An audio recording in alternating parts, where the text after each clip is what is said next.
नमस्कार, आप देख रहे हैं भारत नेशन। मैं हूं आपके साथ नेहा फातिमा। खबर मध्य प्रदेश के बैतूल से है, जहां हमेशा सुर्खियों में रहने वाली आवाज तो हम जिंदा है ग्रुप हमेशा से ही लोगों की मदद करते आ रहा है। चाहे वह ब्लड डोनेट करने की बात हो, चाहे किसी गरीब की मदद करना हो।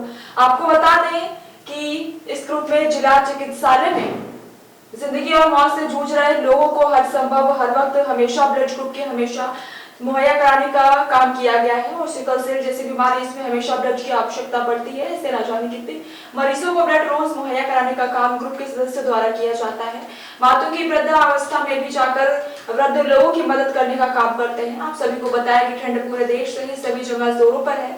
वही आवाज तो हम जिंदा है ग्रुप द्वारा जिला चिकित्सालय के सामने बैठे मजबूर लोगों को ग्रुप के सभी लोगों ने घर में स्वेटर व ब्लैंकेट जैसी कई चीजें बांटी। और ग्रुप के कुछ लोग शाम के समय पूरे शहर में घूमकर, जैसे बस स्टैंड, रेलवे स्टेशन, रैन बसेरे सहित कई अन्य जगह पर घूमकर देखते हैं। बैतूल से इरशाद खान की रिपोर्ट।